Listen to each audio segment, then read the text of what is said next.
Hello students, my name is Neeraj और मैं cash flow का टॉपिक जो है आगे बढ़ाने आया हूं आज। और क्वेश्चन नंबर 11 मैंने आपको लास्ट वीडियो में कराया था। आज मैं क्वेश्चन नंबर 12 करा रहा हूं। बहुत सिंपल क्वेश्चन है।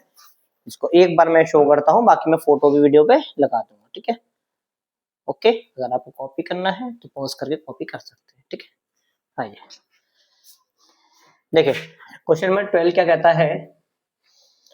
इस क्वेश्चन में ना net profit before provision for tax and payment of dividend, अच्छा आफ्टर, ये सब ना दे रखा है दोनों चीज की। आफ्टर टैक्स और डिविडेंड कटने के बाद जो प्रॉफिट है वो कितना है। ठीक है, चलिए यू कैन से प्रॉफिट। तो हमें क्या निकालना है, cash flow from operating activity केवल। ठीक है, प्रॉफिट आफ्टर, सॉरी दो बार ही हो गया मेरा, profit after tax and dividend. ठीक है, 2,15,000। ठीक है, आइए तो ऐड करिए इसमें प्रोविजन फॉर टैक्स और ऐड करिए इसमें डिविडेंड पेड। मतलब डिविडेंड पेड करंट ईयर में हुआ है तो इसका मतलब लास्ट ईयर का डिविडेंड होगा ये। ठीक है, इसमें नो डाउट है, सिर्फ पेमेंट की बात लिख रखे ना इसमें। मैंने आपको ये पहले ही बताया है, फिर मैं आज बता देता हूँ कि अगर आपने इस साल कोई डिविडेंड पे करा है तो इसका मतलब वो है क्या है, प्रीवियस ईयर का। प्रीवियस ईयर का डिविडेंड इस साल पे किया जाएगा और करंट ईयर का जो डिविडेंड रहेगा, जो इस साल का जो बनेगा, वो नेक्स्ट ईयर पे होगा। ठीक है,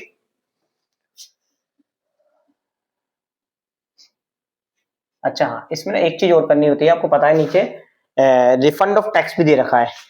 डेप्रिसिएशन वगैरह सब बात की काम होता है। मैंने आपको बताया net profit before tax and extraordinary item निकालने के लिए हमें क्या करना पड़ेगा, क्या नाम है, तीन चार चीजें होती है हमारी, जिसमें दो डिविडेंड थे, एक प्रोविजन फॉर टैक्स था और आपका एक जनरल सब था। ठीक है, जनरल सब और इंटरिम डिविडेंड ये दोनों चीजें नहीं है तो उसकी हम बात नहीं करेंगे। ठीक है ना।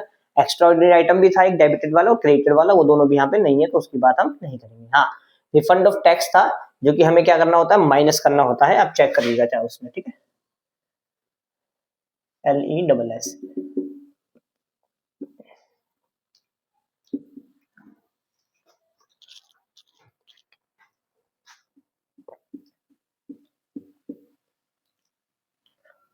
ठीक है, रिफंड ऑफ टैक्स में कितना है आपका, 260, 260 और 20 कितना हो गया, 280। तो ये हो गया हमारा net profit before tax and extraordinary item.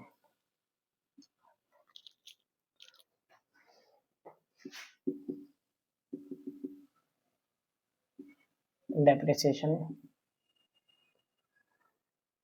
Loss on sale of machine,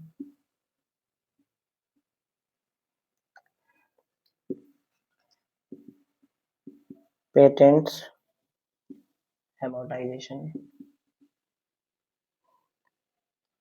और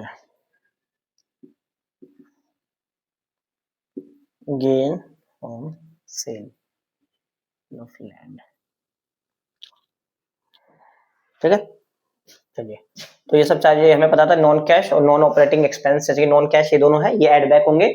और जो loss on sale of machine है, ये क्या है, नॉन ऑपरेटिंग एक्सपेंस कह सकते हो, लॉस कह सकते हो, इसने हमारे पेडल को कम किया होगा तो हम एड बैक करेंगे। और ये नॉन ऑपरेटिंग इनकम है जिसने हमारे प्रॉफिट को बढ़ाया होगा। बट नॉन ऑपरेटिंग है, ये इन्वेस्टिंग से रिलेटेड है, वहां पे इसका हिसाब किताब हम करेंगे। ठीक है, चलिए तो डेप्रिसिएशन है आई थिंक 25,000। ठीक है, उसके बाद loss on sale of machine है वो 10,000 है, फिर 30,000 है आपका पेटेंट एमोर्टाइजेशन। ठीक है, और 70,000 आपका ये माइनस करना है हमें। ठीक है, चलिए मैं इसको देखता हूँ कितना हो गया आपका। ये आपका 25, 35, 65, तो 70 से 5 और कम कर दो, 2,75,000 बैठेगा, 2,75,000। ठीक है, ये आ जाएगा कैश जनरेटेड फ्रॉम ऑपरेशन, ठीक है। और लेस हो जाएगा, नो लेस नहीं ऐड, क्योंकि एक्चुअल में कैश आया है वहां पे ऊपर मैं लेस किया तो यहाँ पे मैं ऐड, अच्छा यहाँ पे क्या होगा, हाँ नेट टैक्स आपने कितना पेड किया, देखो प्रोविजन फॉर टैक्स 45 आपने समझ लो पे करा, और आपका 2 और 3 लाख 3,000 30,000 वापिस आया, 45 आपने पे करा था और 30 वापस आ गया, तो नेट टैक्स पेड यहाँ पे आप माइनस होता है, ठीक है। अगर रिफंड होता तो ऐड हो जाता है, नेट टैक्स पेड, ठीक है भाई। एक्चुअल में टैक्स कितना गया ये देखना है हमें, तो गया है सर 45 माइनस 30 यानी 15 माइनस होगा, ठीक है। तो ये हमारा हो गया 2,60,000, ठीक है, सिंपल सा है। और लास्ट हमारा हो गई, जनरली हम देखो यहाँ पे पहला स्टेप किया और दूसरा स्टेप किया, इसमें तीसरे वाला था ही नहीं, वो चेंज इन वर्किंग कैपिटल वाला, ठीक है ना। और फिर चौथा स्टेप में भी था इसमें आइटम एक, operating cash flow from operating activities, ठीक है। 2,60,000 नोट कर लीजिए इसको।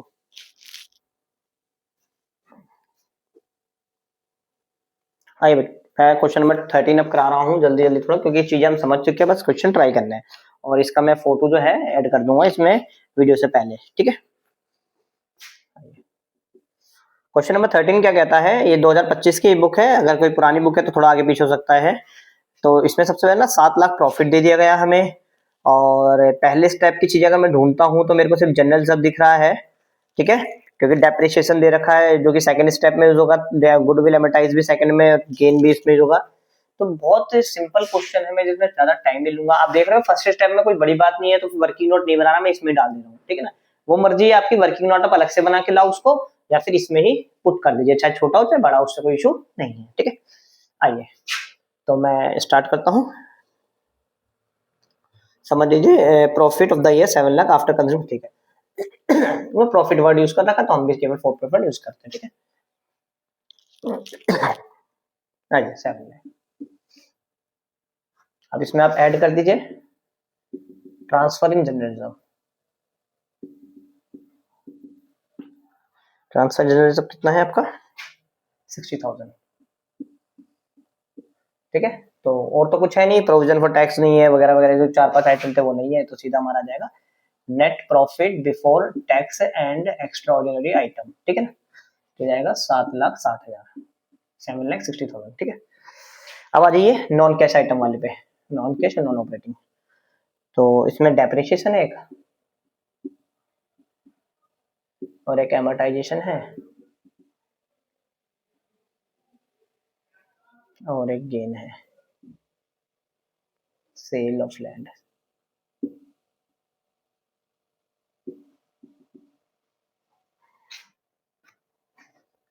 40,000 और 20,000 और 90,000, ठीक है, ओके। तो ये हो गया 7 लाख, क्योंकि 90 60 माइनस 7,30,000 आएगा, ठीक है। तो operating profit before change in working capital, है ना, वर्किंग कैपिटल, ठीक है। मतलब क्या हो गया, हमने 2 स्टेप कर लिए हैं, अब थर्ड स्टेप में देखते हैं क्या क्या चीजें हमारे पास। ट्रेड पेबल आपका कम हुआ है, 75 से 50 हुआ है, इसका मतलब क्या है, बुरी बात अच्छी बात है तो माइनस होगा, ठीक है, तो आप लेस कर सकते हैं, decrease in trade payable, TP मतलब ट्रेड पेबल, ठीक है। अच्छी बात है, लाइबिलिटी कम हुई है तो हम माइनस करेंगे। ट्रेड रिसीवेबल क्या हुई है, बड़ा है, इनके ये तो ये क्या हो जाएगा, अच्छी बात है, ये भी लेस होगा, इंक्रीज इन ट्रेड रिसीवेबल,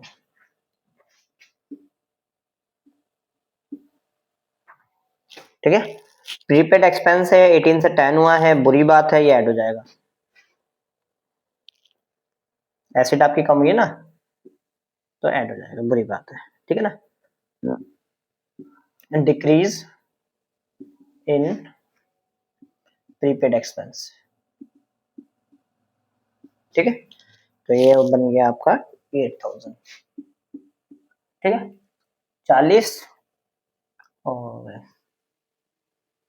तो मेरे को दिख रहा है इसमें 698, आंसर भी यही आ रहा है। तो ये आ गया आपका। वैसे तो कैश जनरेटेड फ्रॉम ऑपरेशन है, बट आगे कुछ आइटम नहीं है, तो यही cash operating profit before change operating cash flow from operating activity होगा। ठीक है, cash flow from operating activity. भाई आपने किसी बच्चे ने मान के लिए प्रेजेंटेशन देनी है तो ठीक है, इसे जनरेटेड फ्रॉम ऑपरेशन लिख दो और 2-3 आइटम जो रहते हैं एक्स्ट्राऑर्डिनरी आइटम और वाले, और वो आपके रिफंड और टैक्स नेट पे टैक्स पेड, वो भी नील नील डाल के दोनों आप इसको दोबारा वही आना, उसमें कोई बेनिफिट नहीं है, टाइम का लॉस और कुछ नहीं है। ठीक है, ये चेक कर लीजिए, आंसर भी आ चुका है इसका। ठीक है, आज के लिए मैं इतना ही करता हूँ, मिलता हूँ आगे के क्वेश्चन के साथ नेक्स्ट वीडियो में। ठीक है, तो बाय बाय स्टूडेंट्स।